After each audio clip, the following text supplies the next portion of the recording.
Imagine a teenage princess whisked away from her home in Austria to marry a future king. This was the reality for Maria Antonia, who at just 14 years old became Marie Antoinette, Dauphine of France. She was lively, charming, and thrust into the most opulent and treacherous court in Europe, Versailles. Her husband, the future Louis XVI, was shy and indecisive, a stark contrast to her vibrant personality. From the very beginning, the pressure was immense. Her primary duty? To produce a male heir and secure the royal lineage. But years passed without a child, and the whispers and rumors began to swirl. Life at Versailles was a golden cage. It was a world of breathtaking luxury, with lavish balls, extravagant fashions, and elaborate ceremonies governing every moment of the day. To escape the rigid etiquette, Marie Antoinette created her own private world. She retreated to the Petit Trianon, a small chateau on the palace grounds, where she and her closest friends could shed the formalities of court life.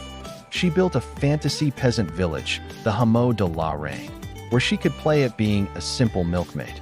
While this seemed innocent to her, to the starving people of France, it was a slap in the face. Here was a queen, playing dress-up while they couldn't afford a loaf of bread. The court was a snake pit of gossip and political intrigue. Being an Austrian, Marie Antoinette was always seen as the foreigner, or l'Autrichian. Her enemies at court used this against her, spreading vicious rumors and propaganda. They painted her as a frivolous, promiscuous spendthrift who cared nothing for France. The infamous phrase, "let them eat cake," was attributed to her. While there's no evidence she ever said it, the story stuck because it fit the caricature her enemies had created. She was an easy scapegoat for a country drowning in debt, a problem that had started long before she ever arrived. Then came the affair of the diamond necklace. A con artist tricked a cardinal into believing the queen wanted a ridiculously expensive diamond necklace, a piece she had already publicly refused. The scandal exploded, and even though Marie Antoinette was completely innocent, her reputation was shattered beyond repair. The public believed she had schemed to get the necklace, solidifying her image as a greedy and deceitful queen. This incident, combined with years of bad press and a worsening financial crisis, lit the fuse of revolution. The people's anger, once a low simmer, was now boiling over. When the French Revolution erupted in 1789, the royal family's world came crashing down. The furious Parisian mob stormed Versailles and forced them to move to the Tuileries Palace in Paris, where they were essentially prisoners.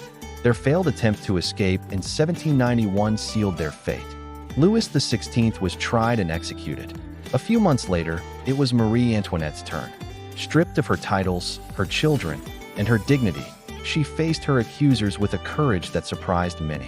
On October 16, 1793, she was taken through the streets of Paris in an open cart and executed by guillotine.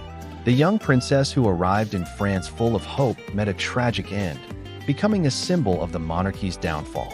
From a dazzling queen to a reviled prisoner, Marie Antoinette's life is a dramatic and cautionary tale of power, perception, and revolution. Thanks for watching.